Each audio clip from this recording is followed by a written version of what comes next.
Bonjour, c'est l'heure de la rétro, retour sur l'actualité du Distri. Au sommaire, cette semaine, on débute la semaine avec la semaine d'action contre le racisme qui se décline cette année toute l'année avec des actions multiples. Pour sa 12e édition, la ville de Nyon a choisi de se présenter sous la thématique « Toi, t'es doux ». Ensuite, on ouvre une page dédiée au cercle des nageurs de Nyon. Des conflits internes agitent le mythique club nyonnais. Discussion en plateau. En fin de semaine, un point sur l'économie locale. Plusieurs actions politiques souhaitent venir en aide, notamment aux entreprises nyonnaises. On en parle avec le délégué à l'économie de la ville de Nyon, Lionel Torrance.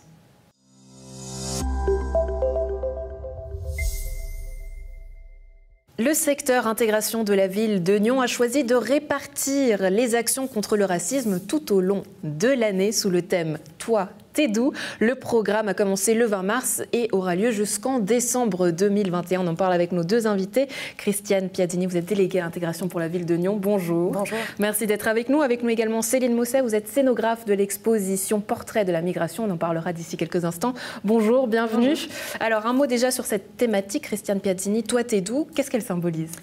Alors la thématique symbolise d'une part quelque chose de très ouvert quand on s'intéresse à l'autre, d'où il vient, sa culture, et d'autre part quelque chose de très fermé où on peut insister face à une personne en lui disant « toi, t'es doux », mais de manière plutôt négative. Donc c'est vraiment une thématique qui est double et qui peut être vue sous ces deux aspects-là.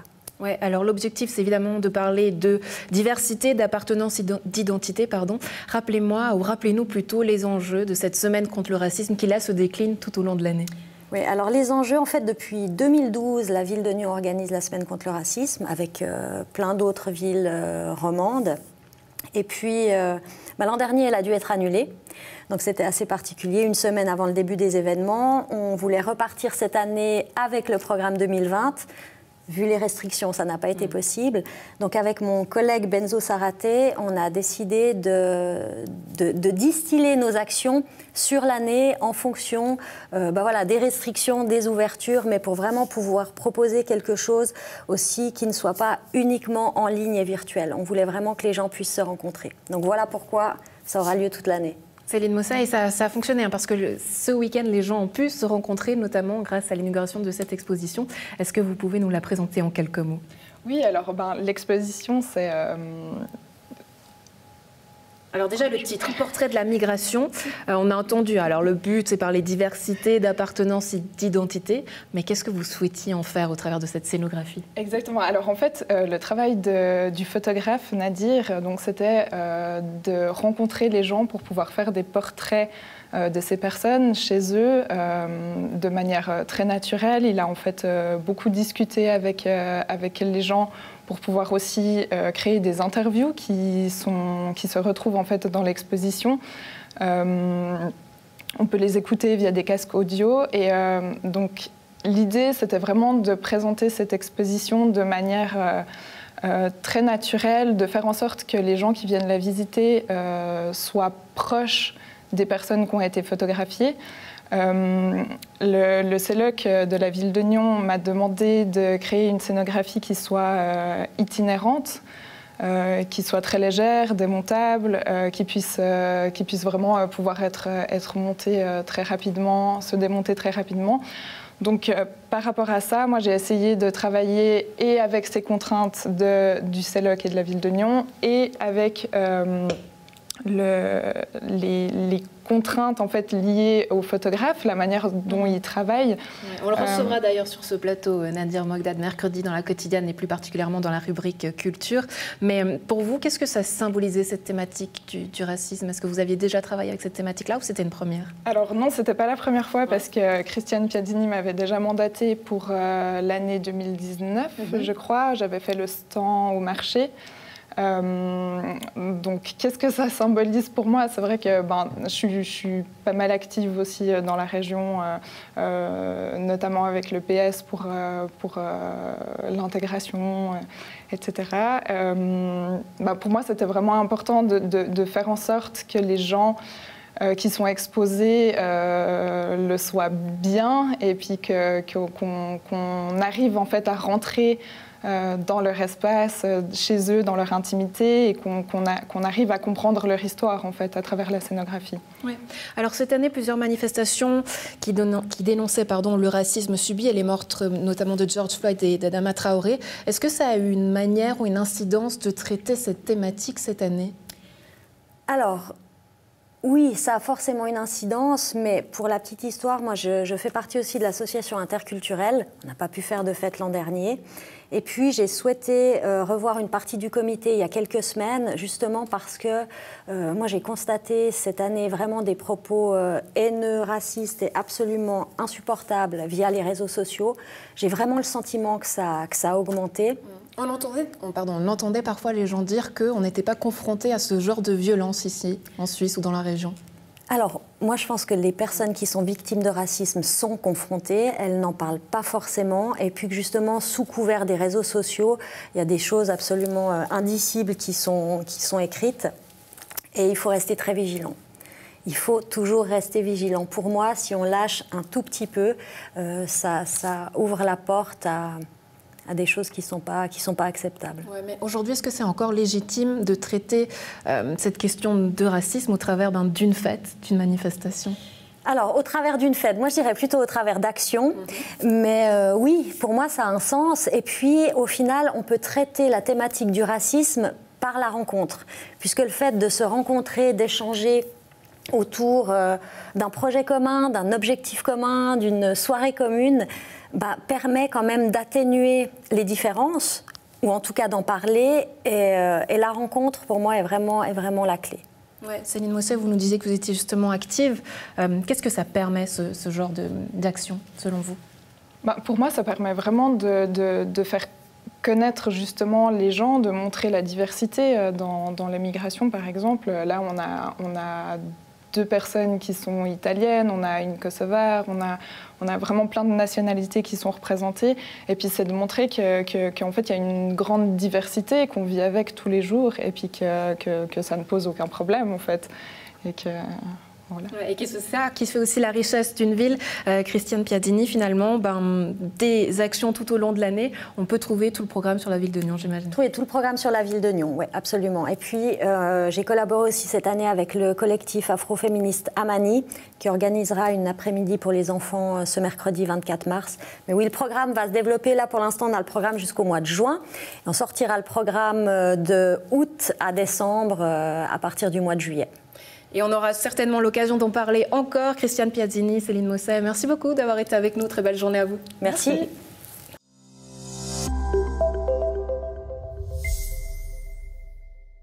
On ouvre à présent un volet dédié au Cercle des nageurs de Nyon. 2020, une année difficile pour le club. D'un côté, le Covid, de l'autre, une crise interne qui démarrait il y a plus d'une année. Depuis, un comité des candidats composé de 6 membres s'est présenté pour reprendre la gestion du CNN. À Nyon, les observateurs craignent que de cette division naissent 2 clubs distincts. Mercredi, nous donnerons la parole au président du comité actuel en place, Stéphane Ferrer. Et aujourd'hui, nous recevons sur le plateau Fabien Héritier. Bonjour.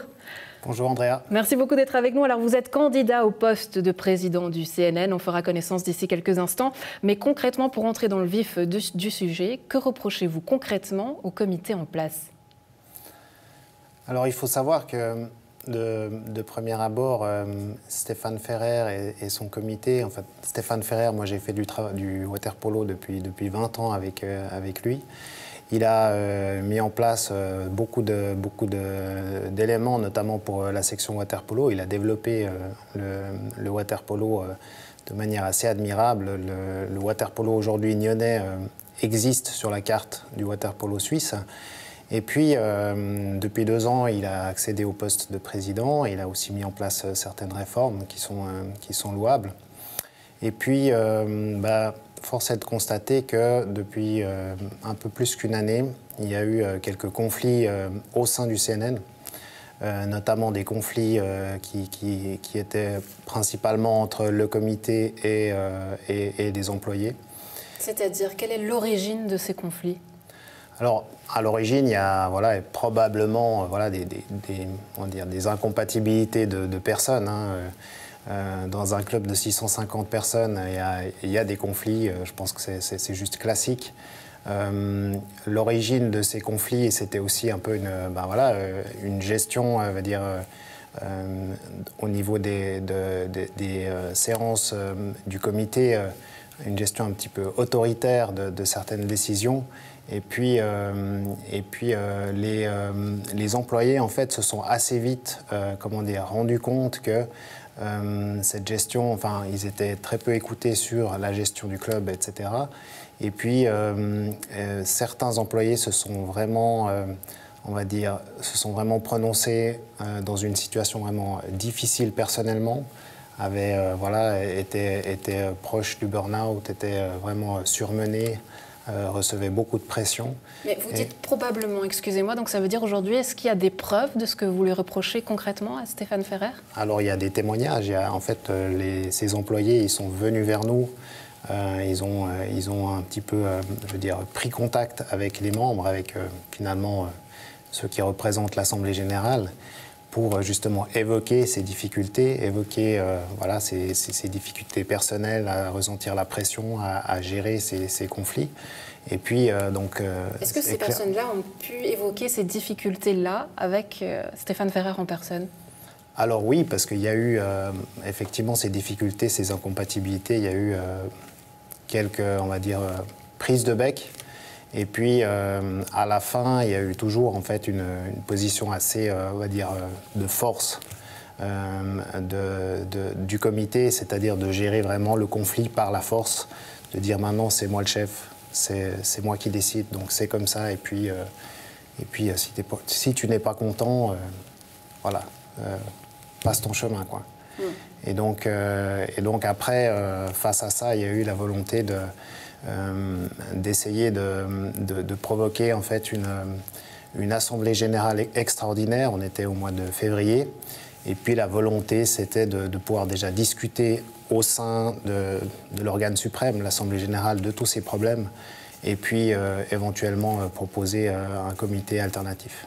Alors une assemblée qui a dû être reportée, Covid oblige. Une assemblée aura lieu ce mercredi. Les membres devront se décider, à savoir choisir entre le comité en place et votre comité. On en parlera d'ici quelques instants.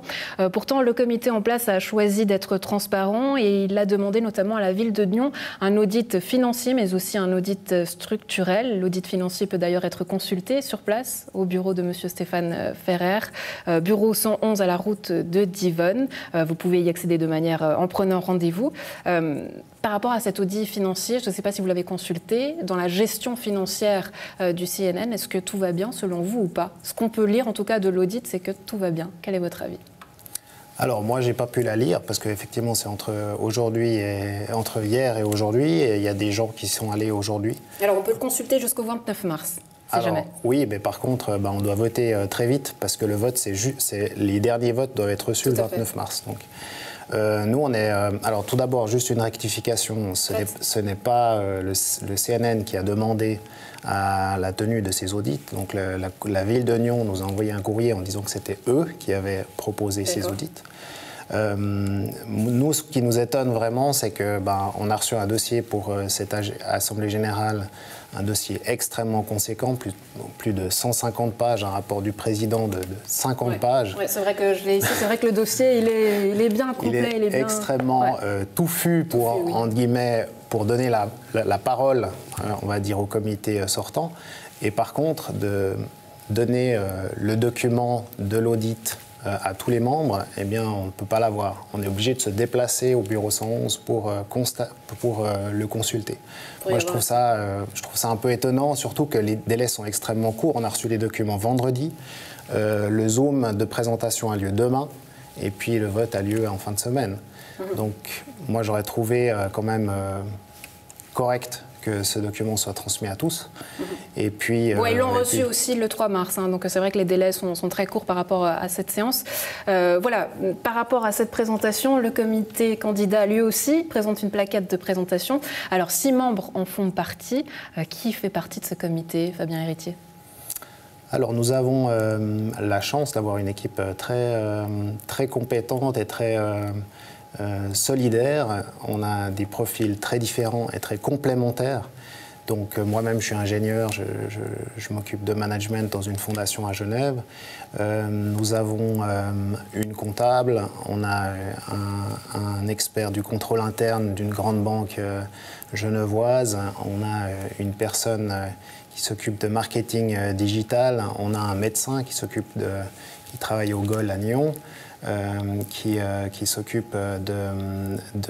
va s'occuper de mettre en place tout un système de santé et de suivi. Et donc des profils variés, c'est ce que vous nous dites, mais très variés. En quoi est-ce qu'ils vont apporter finalement une différence par rapport à la structure qui est en place? Est-ce qu'il y a une différence de vision peut-être dans la manière de gérer le club? Alors il y a une différence de vision pour nous qui est très importante, c'est déjà le statut de ces membres du comité. Jusqu'à l'année passée, il y avait beaucoup d'employés dans ce comité. Et pour nous, c'était problématique que des employés soient dans le comité parce qu'ils sont jugés partis. Notamment... Alors là-dessus, vous êtes d'accord justement, puisque Stéphane Ferrer nous dit que sur ces deux éléments, à savoir le changement des statuts et le fait que le comité soit totalement bénévole, ils sont OK avec ça? Oui.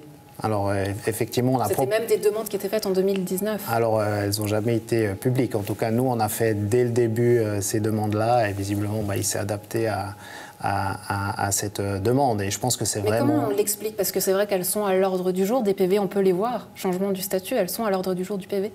Qu'est-ce qui a fait qu'on n'ait pas pu discuter du changement du statut de ces personnes-là, selon vous? Vous dites à l'AG 2019 ou bien? Exactement. Alors non, ce n'était pas à l'ordre du jour de l'AG 2019, ces modifications de statut. Alors moi, j'ai vu qu'elles sont à l'ordre du jour. En tout cas, dans les statuts qui sont là, dans les documents, on voit le changement du statut sont à l'ordre du jour. Il y avait une proposition de statut, de changement de statut en 2019. En tout cas, elle n'a pas été traitée dans le cadre de cet AG. Vous savez pourquoi? Non, je ne sais pas. D'accord. On posera la question du coup à M. Stéphane Ferrer. Vous m'apprenez quelque chose. D'accord. Enfin, un mot sur ces dates. On l'a dit, convocation à l'Assemblée générale ordinaire le 24 mars. J'imagine que ce sera l'occasion pour vous de présenter votre comité? Alors non, a priori, ça ne va pas être le cas, et parce que l'organisation qui a été choisie par le comité, nous on avait fait une proposition pour, on va dire, organiser cet AG, qui n'a pas été reprise par le comité actuel. Et donc l'organisation qui est proposée par le comité actuel, c'est une partie où, si j'ai bien compris, ils vont répondre aux questions des membres. Et ensuite une deuxième partie où le comité de M. Ferrer, les 4 nouveaux membres qui accompagnent M. Ferrer, vont se présenter. Nous avons trouvé un peu étonnant qu'on ne puisse pas, sur une même soirée, présenter les deux comités, parce que évidemment, ça peut, vu qu'en plus on risque de passer après. Parce que vous proposez justement une séance le lendemain, le jeudi. Alors, on est un peu obligé. Nous, on a demandé formellement à pouvoir participer à cette même réunion pour que les membres aient une vision finalement globale et l'une après l'autre des deux comités. Et puis, cela a été refusé. Donc, finalement, on est contraint d'organiser une autre soirée. Et puis se pose toujours la question de comment est-ce qu'on va communiquer toutes les coordonnées pour organiser ce Zoom, parce que nous n'avons pas accès à la base de données des membres, donc on ne peut même pas communiquer en fait à l'ensemble des membres. Je vous propose de communiquer à l'instant. Si on veut participer, si les membres veulent participer à votre séance, peut-être, est-ce qu'ils peuvent prendre contact avec vous? Alors ils peuvent prendre contact avec moi. On a une page Facebook où on va aussi mettre le lien. Et puis on a aussi un Google Drive dans lequel on va mettre le lien. D'accord, ça c'est fait. Le nom de la page Facebook? Alors, vous me posez une colle, là, je peux pas... Une adresse email peut-être? Alors, mon adresse email, c'est fhéritier@hotmail.com. Très bien, ça c'est fait. Pour boucler cette interview, je le disais justement en introduction, que la crainte, c'est finalement du côté des observateurs que 2 clubs naissent à Nyon. On sait que la ville n'aurait pas les moyens de soutenir ces 2 clubs-là. J'imagine que vous en êtes conscient. Du coup... Est-ce que vous n'avez pas meilleur temps, finalement, de trouver une solution, une entente? Alors, effectivement, déjà, c'est une crainte qu'on partage. Je pense que c'est ce que personne ne veut de club. C'est ce que personne ne veut. Et tout le monde est...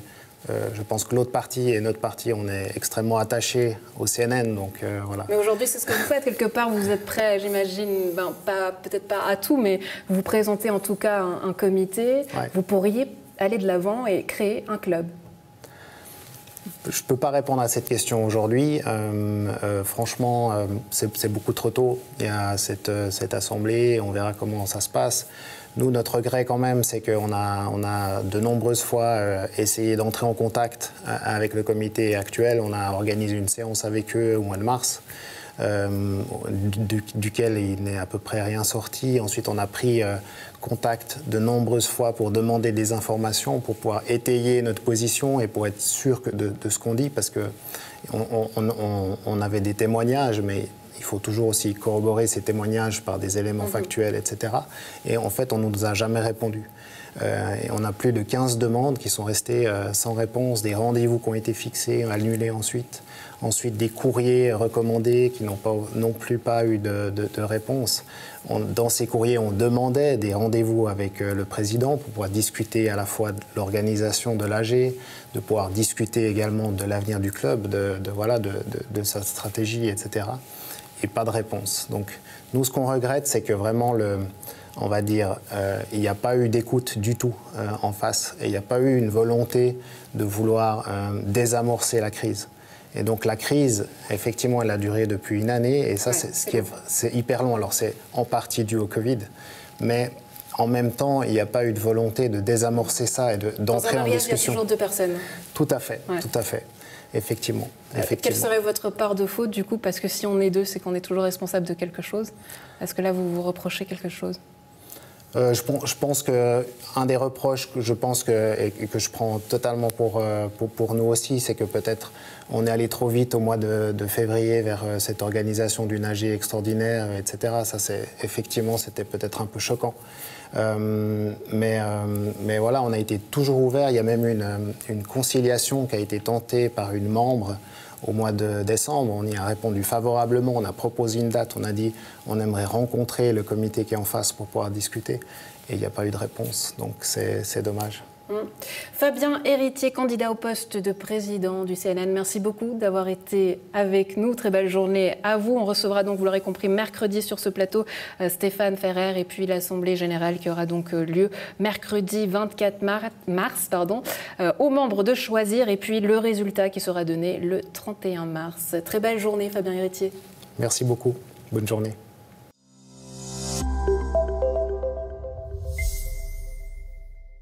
La suite de notre dossier consacré au Cercle des nageurs de Nyon. Depuis une année, le mythique club nyonnais subit une crise interne. Ce soir, une soirée d'information organisée par le comité en place aura lieu. Et puis, le 31 mars, l'Assemblée générale ordinaire. Aujourd'hui, nous donnons la parole au président du club, Stéphane Ferrer. Bonjour. Bonjour. Merci beaucoup d'être avec nous. Alors hier, nous avions eu la version du comité candidat et notamment la parole du président candidat au poste de président, logiquement, Fabien Héritier. Alors j'aimerais avoir votre point de vue sur la situation.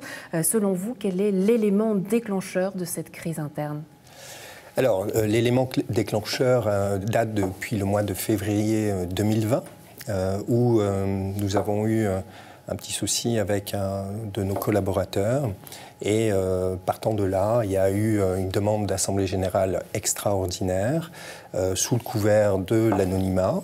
Et par la suite, il y a eu de nombreuses critiques, griefs contre le comité en place, que je représente aujourd'hui, sur des allégations liées donc aux problèmes de gestion, à des problèmes de gouvernance, à des problèmes sociaux, des problèmes juridiques, visiblement. Mais aujourd'hui, on n'a toujours pas d'éléments concrets. Et on ne sait toujours pas exactement ce qu'on nous reproche. Alors c'est un dossier très complexe, c'est vrai, mais du point de vue externe, on a vraiment l'impression que c'est finalement un conflit de personnalité, de personnes. J'ai l'impression, effectivement, puisqu'il n'y a rien de concret aujourd'hui. On sait que le club est en parfait état, d'un point de vue structure, d'un point de vue juridique, d'un point de vue social. Il y a 2 ans, nous avons amorcé d'énormes chantiers au sein du Cercle des nageurs de Nyon, donc sur la partie juridique et sociale, notamment pour nos collaborateurs. Je rappelle que le Cercle des nageurs représente 50 collaborateurs, une partie fixe, une partie à l'heure. Et notre rôle, notre responsabilité au comité et moi-même, c'était de remettre de l'ordre dans ces contrats de travail, dans ces éléments juridiques pour protéger nos collaborateurs, protéger également le cercle des nageurs de Nyon et avoir un cadre de travail totalement structuré et qui répond... Ce n'est plus vraiment le cas, hein. Pardonnez-moi, plusieurs choses intéressantes que vous dites, on va y revenir, mais de manière plus ciblée, plusieurs personnes vous reprochent notamment de gérer ce club de façon dictatoriale et de gérer cette entreprise comme si c'était la vôtre, en fait, de gérer ce club comme si c'était votre entreprise. D'accord. Alors, gérer un club d'1,5 million aujourd'hui en termes de recettes, c'est comme une petite PME. L'esprit familial qu'on demande dans une association ou pas, il est là. Ça ne veut pas dire s'il y a une structure organisationnelle qui change et qui s'adapte justement au mouvement du Cercle des nageurs de Nyon depuis 3 ans maintenant, où on voit un développement qui a été doublé. On voit des collaborateurs qui sont de plus en plus importants au sein du Cercle des nageurs de Nyon et une structure organisationnelle qui devait justement être beaucoup plus adaptée. Et ça a été la mission de notre comité. Donc, premièrement, sur le terrain, avec une structure organisationnelle, des nouveaux contrats de travail. Je vous prends un exemple. Nous avions des collaborateurs qui avaient 4 semaines de vacances, d'autres qui en avaient 5, des personnes qui avaient 12 mois 12 salaires donc sur une année, d'autres 13, des personnes qui avaient les mêmes qualifications et qui n'avaient pourtant pas les mêmes rémunérations ou la même rémunération. Et l'objectif a été Est-ce que c'est tout ça qui a généré des crises ? Il me semble. Encore une fois, aujourd'hui, on ne connaît pas le fond de la problématique qu'on nous reproche. Au mois de février 2020, il y avait cet élément-là avec cette demande d'Assemblée générale extraordinaire qui a duré plusieurs semaines sans avoir un interlocuteur en place. Parce que je rappelle que le comité qui est candidat aujourd'hui, donc présidé par M. Fabien Héritier... Ouais, il a notamment déposé une plainte auprès du tribunal civil le 20 janvier pour pouvoir organiser cette assemblée générale. Alors j'entends bien sûr, il y a eu le Covid, c'est compliqué, mais pourquoi est-ce qu'il a fallu en arriver jusqu'à là ? Parce que je pense que le dialogue a été rompu à un moment donné. On a fait de l'appel du pied plusieurs fois, on a essayé de se rencontrer plusieurs fois. On n'a jamais pu vraiment discuter. On a rencontré M. Héritier. Stéphane Ferrer, pardonnez-moi, les yeux dans les yeux, est-ce que c'est possible de discuter avec vous ? Parce que c'est vrai qu'aujourd'hui, on entend cette reproche-là, on vous dit que vous êtes un dictateur, un tyran. Est-ce que c'est possible de discuter avec vous ? Ma porte est toujours ouverte et on l'a écrit, on l'a notifié. On s'est même rencontrés. De dire que je suis un dictateur, mais ça veut dire quoi finalement ? Que je ne discute pas avec les gens, que ma porte n'est pas ouverte. Bien au contraire, il y a eu tout un processus d'accompagnement dans le changement de ces procédures de travail au niveau social. Nous avons fait appel à un RH extérieur, donc un spécialiste du management, de l'accompagnement dans le changement, sur les interactions avec une équipe. Plusieurs documents que vous avez constitués. Absolument. À l'inverse, de l'autre côté, le comité candidat vous demande également plusieurs documents en vue de la soirée de ce soir et en vue de l'AG, y compris notamment la base de données des membres pour vérifier les droits de vote des membres. Pourquoi ne pas leur retransmettre ces documents-là ? Mais la base de données, il faut bien comprendre que c'est la propriété du club. Aujourd'hui, vous savez qu'il y a eu déjà un problème avec cette base de données qui a été soustraite au Cercle des nageurs de Nyon. Il y a eu des communications qui sont parties à tout va, qui ne sont pas conformes d'ailleurs à nos statuts, qui ne sont pas conformes à la loi. Donc c'est pas comme ça qu'on doit procéder. On n'a jamais fermé de communiquer une information à nos membres. Après, on a eu... Sachant qu'aujourd'hui, il y a cette crise, que vous voulez être transparent, en tout cas c'est ce que vous nous dites. Exact. Pourquoi ne pas vouloir donner cette base de données ou la faire vérifier, histoire que tout le monde soit d'accord, que les personnes qui voteront font bien partie du club, payent bien leurs cotisations ? C'est ça ce qu'on aimerait vérifier. Mais mais ce qu'on peut vérifier, donc cette base de données, on peut effectivement la consulter auprès de notre bureau. C'est pas du tout un souci. On l'a transmise donc à Maître Novera chez le notaire. Aujourd'hui, déjà que les choses soient très claires, j'ai notifié à l'ensemble de nos équipes. Qui a choisi ce notaire ? C'est notre comité qui a choisi ce Et là, notaire. vous n'avez pas l'impression que ça peut justement, encore une fois, porter préjudice, puisqu'aujourd'hui, les membres ou certains membres ne vous font pas confiance, le fait que ce notaire-là soit choisi par votre comité ? Mais j'ai pris quelqu'un d'indépendant. Moi, je ne connais pas. Maître Novera est un mandataire indépendant, reconnu auprès donc, des institutions suisses. Reconnu, c'est lui qui fonctionne visiblement avec des entreprises qui sont cotées en bourse en Suisse. Donc, il a l'habitude des assemblées générales ordinaires ou extraordinaires. Et encore une fois, nous, comité en place, on a décidé collégialement, notre comité, qu'on allait prendre cette voie-là, cette direction-là pour être le plus neutre possible.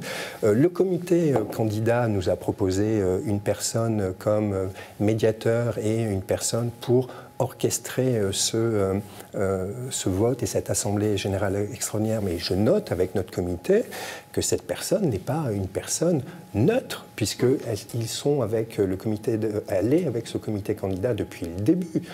On nous a imposé ces choses-là. Pour revenir au fait, deux audits ont été réalisés, un audit financier et un audit structurel. Alors au niveau des chiffres, vous le disiez tout à l'heure, le CNN, c'est un budget d'1,5 million. Est-ce que les comptes de l'association pour l'exercice de septembre 2019 à août 2021 ont été vérifiés ? Bien sûr, plusieurs fois. Donc il y a un contrôleur aux comptes. Dans cet audit, donc. Absolument. Donc le grand livre comptable a été remis. Toutes les pièces ont été remises donc à cet auditeur. Donc quels sont les points qui ont été vérifiés? L'ensemble des points au niveau financier. Il y avait des points liés sur les subventions qui étaient allouées donc au Cercle des nageurs de Nyon, les subventions liées en provenance de la ville de Nyon. Donc il y avait également tout ce qui était lié à nos résultats, les recettes, le bilan, nos finances, la structure juridique également, et puis il y a eu un audit au niveau structurel, au niveau organisationnel, mais ça aujourd'hui je n'ai toujours pas reçu cet audit structurel, alors qu'il a été remis visiblement il y a plusieurs mois à la ville de Nyon. Il faut bien comprendre que nous ne sommes pas propriétaires de ces audits, on les a reçus le 3 mars également. Donc vous avez reçu l'audit financier.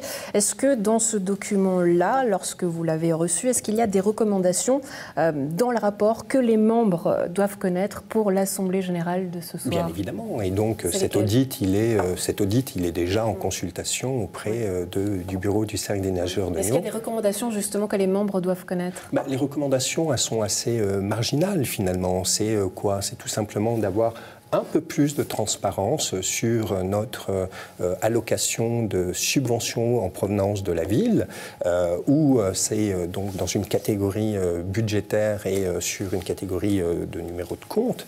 Et ça, je précise que ça a toujours été comme ça depuis les précédents comités. Donc, on ne cherche pas à cacher quoi que ce soit.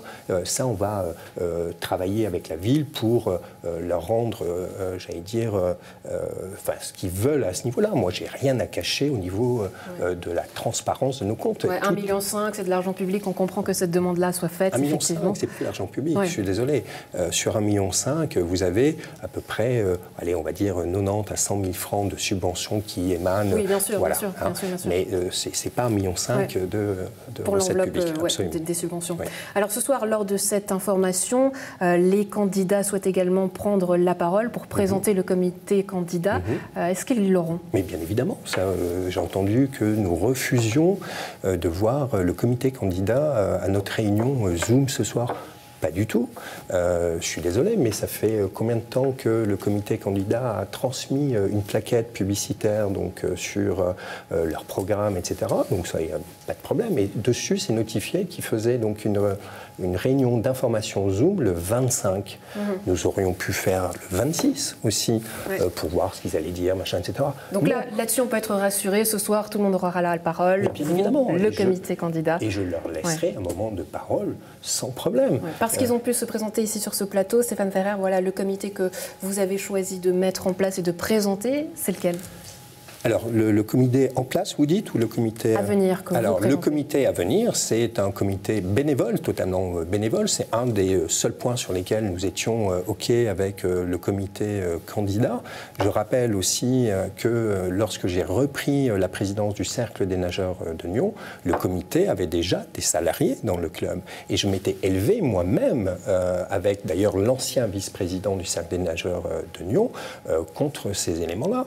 Donc ça, c'est pas un élément nouveau. Après, concernant le comité, il s'inscrit dans une continuité de tout le travail qui a été fait jusqu'à aujourd'hui. Il travaille avec notre comité en place depuis déjà plusieurs semaines, justement pour qu'il y ait bien cette transition. Je rappelle que nous sommes en pleine saison sportive et en pleine saison financière sur notre exercice. Et donc, vous avez une équipe complémentaire qui m'a rejoint, donc avec Roberta Antonini-Philippe, avec Nicolas Schatcher, avec Nicolas Niksevich, avec Stéphane Geiser, donc qui sont chacun des professionnels qui connaissent très très bien le club, sauf deux personnes comme Stéphane Geiser et Nicolas, notre futur peut-être vice-président, si nous avons la possibilité d'être réélus. Et ces garçons ont une certaine fraîcheur, puisqu'ils sont très nouveaux dans le club.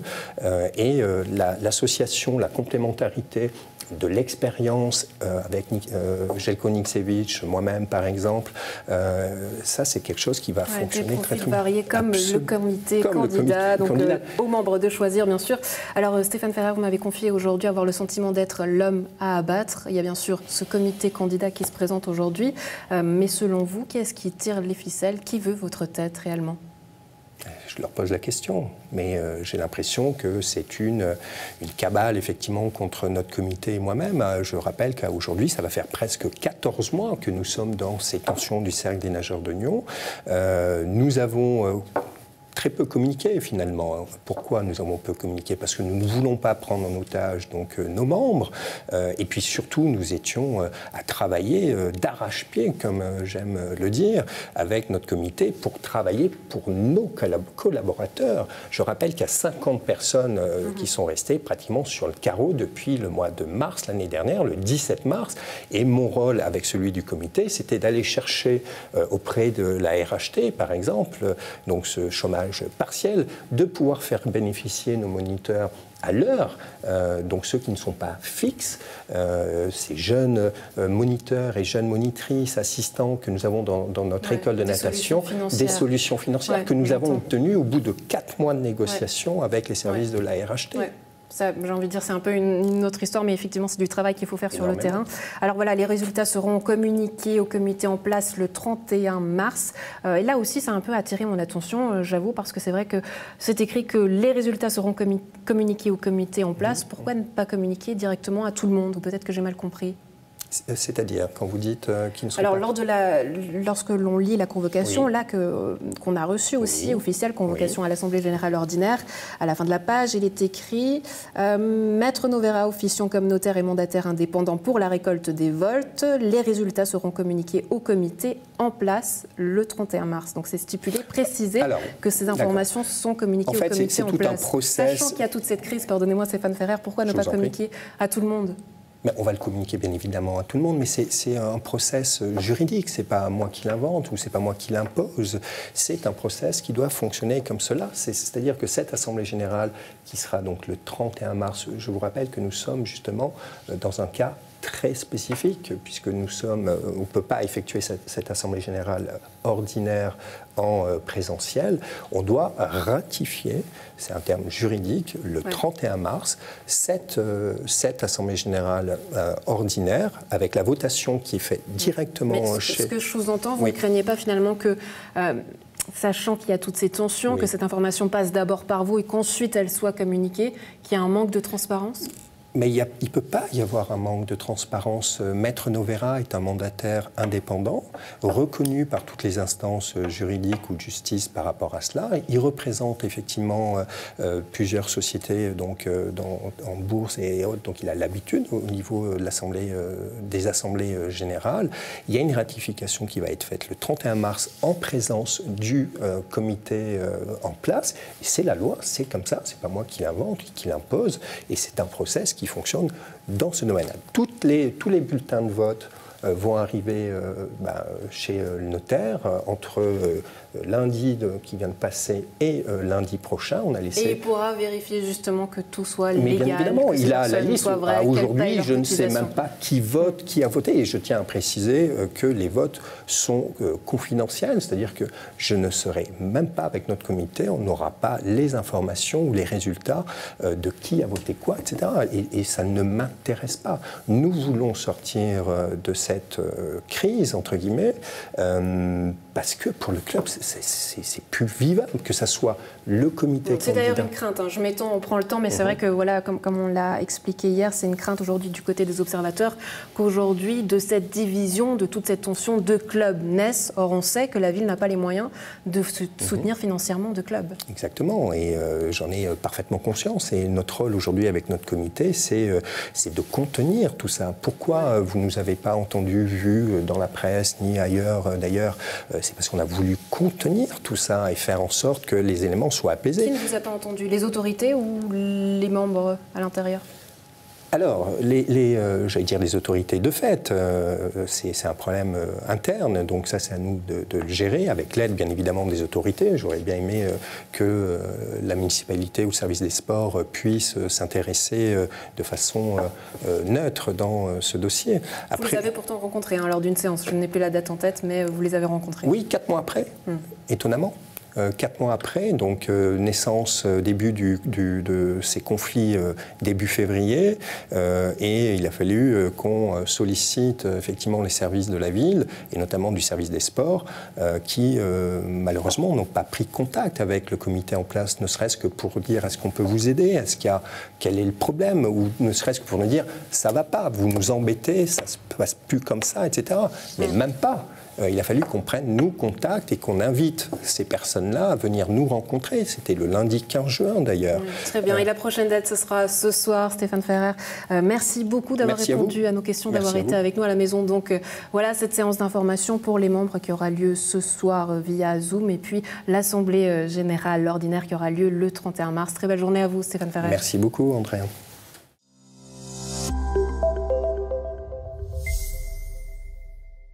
Le conseil communal de Nyon a débloqué 1,5 million de francs pour les entreprises de la ville, une aide à laquelle s'ajoute un autre coup de pouce de la municipalité, des bons solidaires à utiliser auprès des commerces. De soutien qu'on explique aujourd'hui en compagnie du délégué à l'économie de la ville de Nyon, Lionel Torrance. Bonjour. Bonjour. Merci beaucoup d'être avec nous. Alors j'aimerais qu'on commence par un état des lieux de la situation. Quelle analyse vous faites, économique et sociologique, des commerces de la ville de Nyon ? Alors, je dirais qu'on reste quand même préoccupé par la situation actuelle que traversent les commerçants et les restaurateurs de la ville de Nyon. C'est toujours difficile de parler avec les commerçants qui restent pudiques par rapport à leur situation financière, mais j'ai le sentiment qu'une partie s'en sort plutôt bien et une autre partie, suivant les domaines d'activité, souffre énormément. En particulier, bien sûr, les restaurateurs, ça c'est sûr, mais aussi les commerces plus actifs dans la mode ou dans le loisir, etc.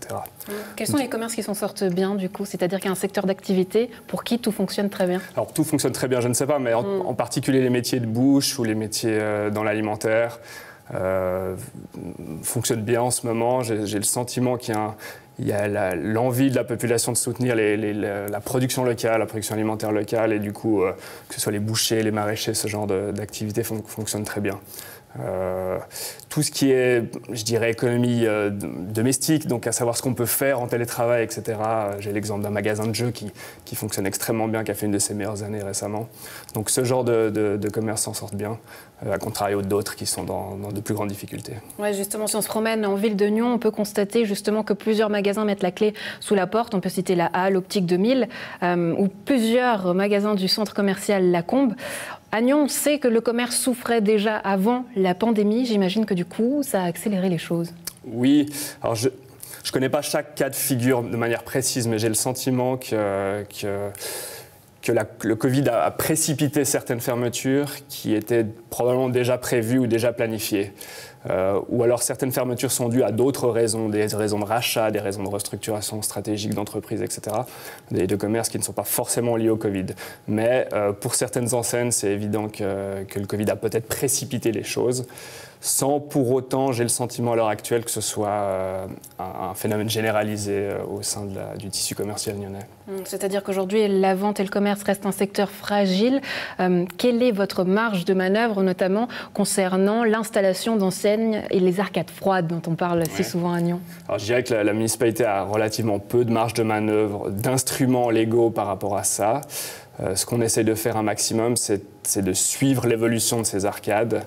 Et dès qu'on entend parler d'une arcade qui va se libérer, d'un commerce qui va partir, ou dès qu'on le constate, on essaie de prendre contact avec le propriétaire ou la régie. Mais cette évolution, selon vous, est-ce qu'elle est en hausse ou en baisse ? Écoutez, j'ai peu de marge de comparaison, étant donné que ça fait peu de temps que je suis actif dans ce poste. C'est sûr qu'il y a probablement un peu plus de rotation à l'heure actuelle, mais j'ai le sentiment que de tout temps, la vie commerciale est liée à des fermetures, à des réouvertures, etc. Ça fait partie d'un cycle. Ça fait partie d'un cycle, des tenanciers d'établissements ou de commerce qui partent à la retraite, qui souhaitent remettre, etc. Alors c'est sûr que la situation est préoccupante à l'heure actuelle, mais je dirais que ça s'inscrit aussi dans d'autres logiques. Et là derrière aussi le travail de la ville qui vient justement en aide à ces commerçants. Revenons donc sur les bons, comment ça fonctionne ? Alors très simplement, chaque citoyen, chaque personne qui souhaite acheter un bon a deux façons de le faire. Soit de le faire en ligne sur la plateforme qu'on a mis en place qui s'appelle bon.nyon.ch et elle peut sans problème acheter son bon en ligne de manière numérique. Ou sinon aller auprès de l'Office du tourisme à l'avenue Violier et l'acheter. Donc je ne sais pas si je peux le montrer à vos téléspectateurs, ce bon de manière physique qui a été designé pour l'occasion. Donc on a 4 types de bons différents, de 20, de 50, de 100 et de 200 francs. C'est des bons, pardonnez-moi, qui avaient déjà été distribués à Noël, mais par contre là c'était uniquement pour les employés de la ville. Quelles sont les retombées ou le bilan que vous pouvez en faire justement ? Est-ce qu'il y en a un déjà ? Oui, alors c'est vraiment un projet différent, de plus grande ampleur dans ce cas-là. Là on s'adresse à toute la population, comme vous l'avez dit. Notre projet à Noël s'adressait principalement aux collaborateurs de la ville de Nyon, mais également la municipalité a réussi à vendre certains de ses bons à quelques entreprises nyonnaises. Donc à peu près 2500 bons écoulés d'une valeur de 25 francs, donc à peu près 65 000 francs de valeur de bons distribués. Nous avons prolongé le délai de validité de ces bons de Noël jusqu'au 30 juin suite à la fermeture des commerces. Donc pour l'instant, ils n'ont pas tous été utilisés. Le bilan est très positif. C'est toujours un bon soutien pour les commerçants qui peuvent en bénéficier. Oui, alors donc 4 types de bons. Toutes les informations sont sur le site internet, évidemment. Concernant le demi-million d'aides à fonds perdus pour soutenir l'économie nyonnaise octroyée par le conseil communal, quelles sont les conditions à remplir et les critères pour pouvoir commencer une démarche? Oui, alors la municipalité dans ce cas-là a souhaité concentrer son effort sur je dirais plutôt les petites et moyennes entreprises pour lesquelles une aide financière de la commune représente réellement un soutien concret et tangible. C'est pour ça qu'elle a limité le chiffre d'affaires des entreprises qui peuvent postuler, qui peuvent soumettre une demande d'aide à 2,5 millions maximum de chiffre d'affaires, sachant que ce sont ces entreprises pour lesquelles cette aide peut représenter vraiment une bouée de sauvetage. Les critères, bien entendu, c'est que l'entreprise doit être inscrite à Nyon, évidemment, et de pouvoir démontrer qu'elle a fait les démarches pour obtenir les aides cantonales et fédérales en place jusqu'à l'heure actuelle. Et si elle les a fait et qu'elle n'a toujours pas si elle les a fait et qu'elle n'a toujours pas reçu de réponse, qu'est-ce qui se passe? La municipalité entre en matière pour bien entendu étudier le dossier. L'idée qui a retenu la municipalité n'est pas d'entrer dans une logique de calcul précis de chiffre d'affaires, etc. Elle a souhaité retourner la logique en s'adressant aux entreprises, en leur disant de combien avez-vous besoin et pourquoi. Par exemple, vous avez 1, 2, 3 loyers de retard, ça représente tant de milliers de francs dont vous avez besoin. Soumettez-nous cette demande et nous, on étudiera cette demande précise au vu de votre situation financière actuelle. Donc vraiment, on tourne la logique et on demande aux entreprises de faire part de leurs besoins réels. Ouais, enfin, justement, parce que vous faites part de ces besoins réels, à titre de comparaison avec la ville de Gland notamment, ces bons et ces soutiens ont aussi été mis en place. Et ce qu'on nous disait du côté de la ville de Gland, c'est que finalement, ces commerçants avaient besoin de plus de visibilité. Là, est-ce que la ville de Nyon va rentrer justement en matière pour donner plus de visibilité aux commerçants? La SIC le fait d'ailleurs. Oui.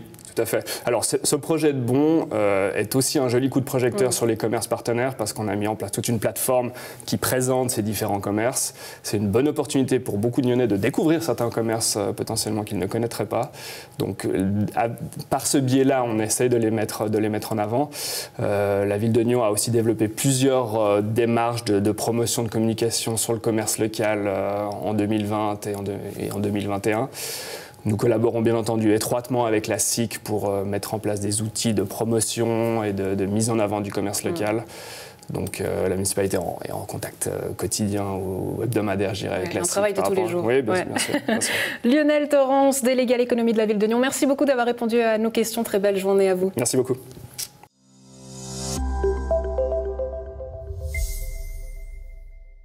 C'est tout pour la rétro, c'est tout pour cette semaine. N'oubliez pas, dimanche 28 mars, la place du village vient à vous. On vous retrouve pour une émission spéciale en direct depuis nos studios pour le résultat du deuxième tour des élections communales. Rendez-vous dimanche 28 mars à partir de 16h. Excellent week-end à tous.